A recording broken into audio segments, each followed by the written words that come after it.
Hi guys. நம்ம இன்னைக்கு சார்ட்டை பற்றி பார்க்க போகிறதில்ல. ஸோ நான் யூஸ் பண்ணுற ஒரு டூலை நான் எக்ஸ்பிளைன் பண்ணலாம் அப்படின்னு நினச்சேன். ஸோ அதை நான் இந்த வீடியோவில் சொல்ல போகிறேன். நம்மளோட ஸ்டூடெண்ட்ஸ்க்கு நம்மக்கிட்ட கிளாஸ் அட்டன் பண்ணவங்களுக்கு தெரியும்.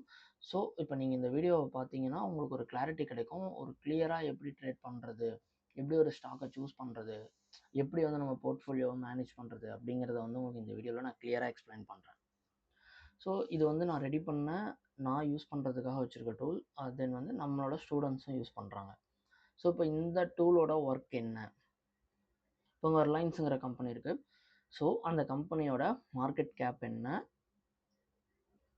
அந்த மார்க்கெட் கேப் என்ன, அதோட current price, 52 week high, 52 week low, இது எல்லாமே நமக்கு கொடுத்துருச்சு.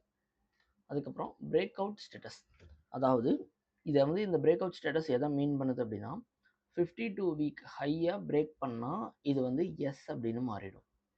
அதாவது இப்போ இங்கே 52 வீக் ஹை இருக்குது இந்த இடத்துல. ஸோ இது இந்த 52 வீக் ஹையை கரண்ட் ப்ரைஸ் பீட் பண்ணி மேலே போச்சு அப்படின்னா இது எஸ்ன்னு மாறிடும். அதுக்கப்புறம் இந்த 52 வீக்கை ஹையை பிரேக் பண்ணி இது எஸ்ன்னு மாறினதுக்கப்புறம் இங்கே எவ்வளோ பர்சன்டேஜ் மூவ் ஆகிருக்கு அப்படிங்கிறது இங்கே வந்துடும். இது நார்மல்னு இப்போ இருக்குது. ஸோ இது பிரேக் அவுட் ஆகுது, பிரேக் அவுட் ஆகிற கண்டிஷனுக்கு அந்த ஸ்டாக் வந்துருச்சு அப்படிங்கிற கண்டிஷன் வந்துச்சுன்னா நியர் பிரேக் அவுட் அப்படிங்கிற மாதிரி ஒரு ஸ்டேட்டஸ் உங்களுக்கு காட்டிடும் பக்கத்தில் வரும்போதே. ஸோ நீங்கள் அதை பேஸ் பண்ணி உங்களால் இந்த ஸ்டாக் ஓகே பிரேக் அவுட் பக்கம் வருது, நம்ம ஃபோக்கஸ் பண்ணலாம் அப்படிங்கிறத நம்ம தெரிஞ்சுக்கலாம். ஸோ இதில் நான் ஒரு 600 ஸ்டாக்ஸ் பக்கமாக நான் ஃபைனல் அவுட் பண்ணி வச்சுருக்கேன். சரி, ஓகே, இது எல்லாருமே பண்ண முடியுமே, நாங்கள் கூட ஒரு ஸ்டாக் ரேண்டமாக எடுத்து செக் பண்ணி ஃபைனல் பண்ணி எல்லாமே பண்ணலாமே அப்படின்னு நீங்கள் கேட்கலாம். ஸோ இந்த இடத்துல நான் பியூ ரேஷியோ அப்படிங்கிற ஒரு விஷயத்தை நான் கொடுத்துருக்கேன். இந்த பியூ ரேஷியோ எதுக்குன்னா ஒரு ஸ்டாக்ல இன்வெஸ்ட் பண்ணலாமா வேணாமா அப்படின்னு டிசைட் பண்ணக்கூடியது இந்த பியூ ரேஷியோ தான். ஸோ இது ஒரு சில புரோக்கர்ஸில் கிளியராக கிடைக்கும், ஒரு சில இடத்துல கரெக்டான டேட்டாஸ் கிடைக்காது. ஸோ இதெல்லாம் நம்ம வச்சு தான் நம்மளால் ட்ரேட் பண்ணலாமா வேணாமா அப்படிங்கிறத டிசைட் பண்ண முடியும். ஸோ இப்போ இந்த இடத்துல உங்களுக்கு கலராக தெரியுது இல்லையா, ஒயிட் இல்லாமல், இது எல்லாமே பியூ ரேஷியோ கம்மியாக இருக்குது, நீங்கள் அந்த ஸ்டாக்கை வாங்குறதுக்கு ட்ரை பண்ணலாம், நீங்கள் எடுத்து அனலைஸ் பண்ணலாம் அப்படிங்கிற ஒரு ஃபார்முலாவை அப்ளை பண்ணின ஒரு கலரிங். ஸோ இது எந்தெந்த ஸ்டாக்லலாம் இந்த கலரிங் இருக்கோ ஸோ நீங்கள் அதை எடுத்து செக் பண்ணலாம். உங்களுக்கு அதில் இன்வெஸ்ட் பண்ணுற க்ரைட்டீரியாஸ் அப்ளை ஆச்சு, அதாவது நம்ம கிளாஸ் அட்டன் பண்ணவங்களுக்கு அது என்னென்ன க்ரைட்டீரியாஸ் அப்படிங்கிறது தெரியும். ஸோ நம்ம ஸ்டூடெண்ட்ஸ் எல்லாத்துக்குமே தெரியும். இந்த க்ரைட்டீரியாஸ் அப்ளை ஆனுச்சுன்னா அந்த ஸ்டாக்கில் நம்ம இன்வெஸ்ட் பண்ண முடியும். ஸோ அப்போ உங்களுக்கு தெரிஞ்சிருக்கும், இங்கே இருக்கிற இத்தனை ஸ்டாக்ஸையும் நம்ம ரேண்டமாக எடுத்து செக் பண்ணலாமா அப்படின்னு கேட்டால் செக் பண்ண முடியாது. ஸோ எவ்வளோ ஸ்டாக்ஸ் நம்ம செக் பண்ண முடியும்?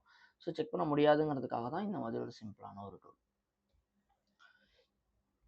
ஸோ இங்கே கொஞ்சம் கலராக இருக்குது பார்த்தீங்களா, இதெல்லாம் என்னென்னா இப்போ எல்லா ஸ்டாக்ஸுமே ஒரே ப்ரைஸில் இருக்காது இல்லையா. இங்கே பாருங்கள், 1000 ரூபாய் 2000 ரூபாய் இந்த மாதிரி இருக்குது. ஸோ ரொம்ப ஹை ரெண்டான ஸ்டாக்ல என்னால் இன்வெஸ்ட் பண்ண முடியாது, கொஞ்சம் கம்மியாக இருக்கிற ப்ரைஸில் கிடைச்சா எனக்கு பெட்டராக இருக்கும் அப்படின்னு நினைக்கிறவங்களும் இருப்பாங்க.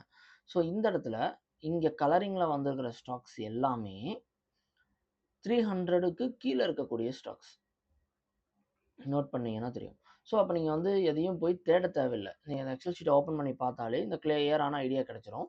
ஸோ இந்த மாதிரி கலரிங்கில் இருக்கக்கூடிய ஸ்டாக்ஸை மட்டுமே எடுத்து இங்கே பாருங்கள். எக்ஸாம்பிள், இங்கே நம்ம க்ரைட்டீரியாவுக்குள்ளே ஒரு 300 ரூபாய்க்குள்ளே இருக்கக்கூடிய ஸ்டாக்ஸ் இங்கேயும் கலராக இருக்குது. அண்டு பியூ ரேஷியோவும் அதையவே சொல்லியிருக்கு, இந்த ஸ்டாக்ஸ் எல்லாம் நீங்கள் செக் பண்ணி பார்க்கலாம். ஸோ அப்போ நம்மளுக்கு தெரிஞ்சிருச்சு, ஓகே இந்த ஜோனில் இருக்க ஸ்டாக்ஸ் நம்ம செக் பண்ணலாம். அப்போ இதில் எடுத்து ஒன்று ஒன்றா நம்ம க்ரைட்டீரியாஸ் அப்ளை பண்ணால் நமக்கு இன்வெஸ்ட் பண்ணலாமா வேணாமா அப்படிங்கிற விஷயம் தெரிய போகுது. இந்த நியர் பிரேக் அவுட் எதுக்குன்னா 52 வீக் ஹைக்கு பக்கத்தில் வரும்போது இந்த நியர் பிரேக் அவுட் சிக்னல் நமக்கு கிடைக்கும். அந்த நியர் பிரேக் அவுட் சிக்னல் வந்ததுன்னா ஒரு ஸ்ட்ராட்டஜி அப்ளை பண்ணுவோம். ஸோ அந்த ஸ்ட்ராட்டஜி அப்ளை பண்ணி நம்ம என்ட்ரி எடுப்போம். ஸோ அதுக்காக தான் அது கொடுத்துருக்கோம். இப்போ இதில் ஒரு 600 ஸ்டாக்ஸ் பக்கமாக நான் ஃபைனல் அவுட் பண்ணி வச்சுருக்கேன். ஸோ இதை பேஸ் பண்ணி தான் நான் ட்ரேடிங் அப்படிங்கிறத நான் ஸ்டாக்ஸில் இன்வெஸ்ட்மெண்ட் அண்ட் ட்ரேட் நான் பண்ணிகிட்ருக்கேன். ஸோ ட்ரேடிங்குமே இந்த மாதிரி ஒரு மேத்தமெட்டிக்கல் டூல்ஸ் யூஸ் பண்ணி தான் நான் பண்ணுறேன். ஸோ இதை நீங்களும் தெரிஞ்சுக்கணும்னு நினச்சிங்கன்னா, கற்றுக்கணும்னு நினச்சிங்கன்னா கமெண்டில் எஸ்ன்னு கமெண்ட் பண்ணுங்கள். தென் உங்களுக்கு கற்றுக்கிற இன்ட்ரெஸ்ட் இருந்தாலும் நீங்கள் கமெண்ட் பண்ணுங்கள். நான் உங்களுக்கு ஃபர்தராக கான்டாக்ட் டீட்டெயில்ஸ் நான் சென்ட் பண்ணுறேன். நீங்கள் எங்கள் டீம்கிட்ட பேசுங்க, உங்களுக்கு ஒரு கிளியரான ஒரு ஐடியா கிடைக்கும். Thank you guys.